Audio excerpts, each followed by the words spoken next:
Hi, I'm Nan Simonsen, and I'm putting together a meal for tonight. I have a Japanese vegetable and miso soup. You'll be able to find that on my website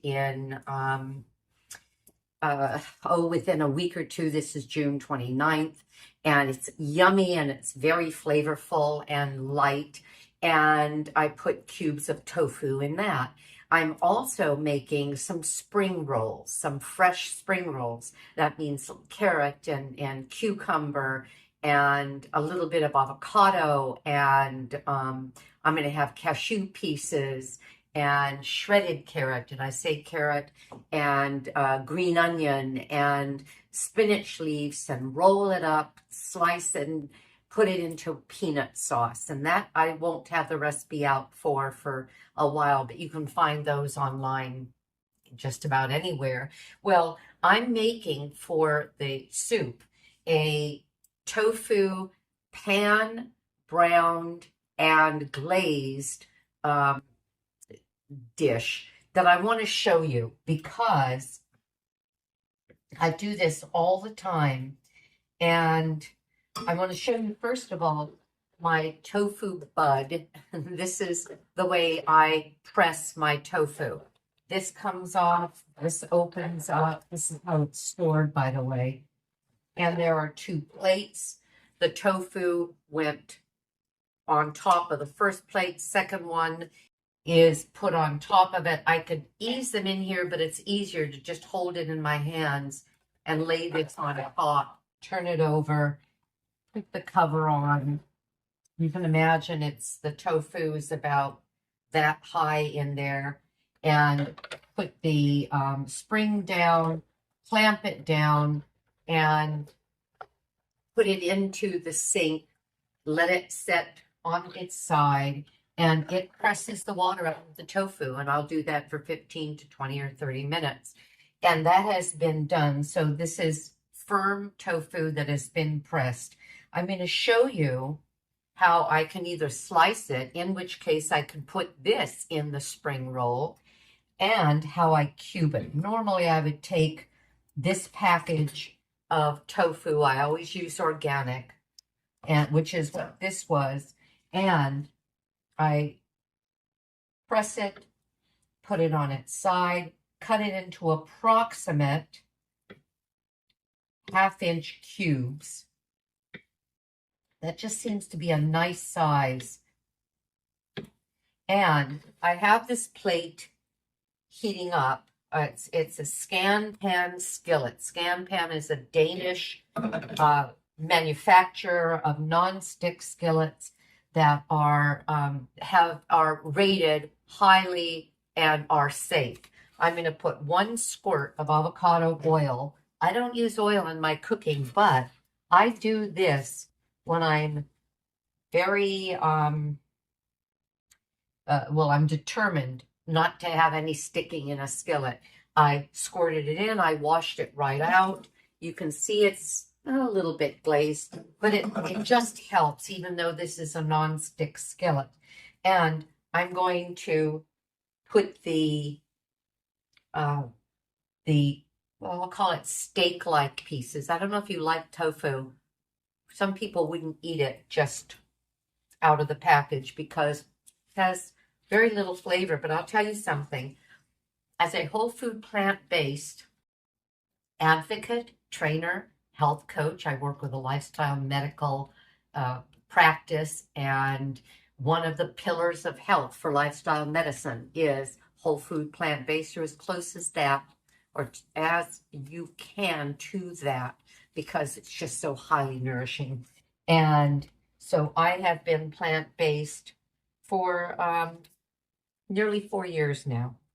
And so I'm my palate has adapted to clean food, clean as opposed to food loaded with saturated fats and processed foods loaded with sugar, oil, and salt. And although this is processed, basically tofu is slightly processed, but not with anything more then it's rudimentary pieces, and that is soy, water, and then a calcium that is used to, which is actually good for you, that's used to help it ferment. Okay. And allows it to happen without extra bacteria. Okay, so I have my little cubes here. It would have been easier if I had not done the slices because they're taking up more room than they otherwise would. And there, I'll show you when it's brown because it's going to take a while to brown, probably in 5 to 7 minutes. I'm going to come and I'm going to, a lot of times I can just use my finger or I can use a little spatula to turn it. But a lot of times I'll just use my finger because it's not that hot and I'll just flip them over. Or I can use the spatula. So I'll be back to you. You're going to see all this. So this is how I'm browning the tofu. I'll just do it on 2 sides. I don't do it on all 4 sides.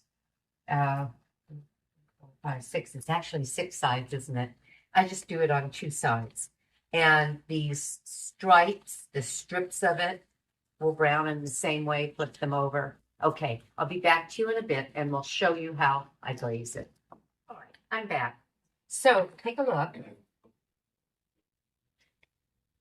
There we go. See how slidey they are? That little film, I believe, helped. And maybe it would have been that way without it, but I don't think so. All right. So I have them, they're browning on both sides. They've already browned on the one side. They've browned on the other. And this is what I do. I take sesame seed, in this case, sesame seed. If I were using if I were making something like a Latin bowl, I might throw on them some like cumin, maybe even cumin seed. But then you hit that and sometimes it's a little bitter. But in this case, I'm putting sesame seed. And I have toasted that, I don't know if you heard that buzzer telling me that my seeds are toasted. Let me take a look. Not too brown. Okay. I have some untoasted sesame seeds in my Breville Smart Air oven in a little tray that I am toasting. So I put sesame seeds on here. You see that? Now this is the secret. I can use, if I wanted something a little more savory, I could use this smoky barbecue coconut aminos. That's kind of interesting. And I have Worcester that is vegan Worcester. The reason you wouldn't use regular Worcester is that it normally has anchovies in it. That would be a little more savory because I want something a little bit more sweet for these bowls. I'm going to have spring rolls, and then I'm going to have vegetable and brown rice and tofu bowls. And the spring rolls will have some of the tofu as well. So I'm going to sprinkle the coconut aminos, which have a slightly sweet flavor, even though there's no sugar in these. These are also gluten-free. I also get organic. And watch what happens to the pan. Can you hear that? Sizzle, sizzle, sizzle. I'm going to put in some tamari. That is soy.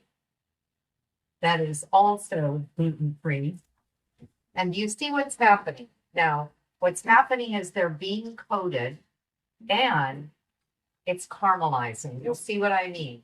All of this is cooking away and becoming, let me see if I can bring you up to this and this down to you. Okay. I'm going to turn it. Ooh, you see that? The coconut or the coconut amino, and I could have just used tamari. I quite most of the time I just use tamari if I'm using it in a stir fry, for example. I'm not looking for something that has a European flavor, but something that has an Asian flavor. I just use tamari or the coconut aminos I like because again they add a little sweetness, and I want this bowl to have a little bit of sweetness. Now look what happened. Everything got somewhat caramelize. And I'm taking it off right now. Now, you know what I've done in the past? I've added a little bit of water. The whole thing bursts into like a syrupy sauce and recoats it. But I'm done here. I'm just done. And I'm going to take it off. I can let it cool for later. I could put it on hot. They are, I'm going to see if I can do this without just burning the heck out of myself. Mm. Mm, mm, mm, mm, mm. Mm, mm, mm. They are really, really good. You can eat them cold, you can eat them hot. This happened rather quickly, and I love doing tofu this way. Easy, flavorful, and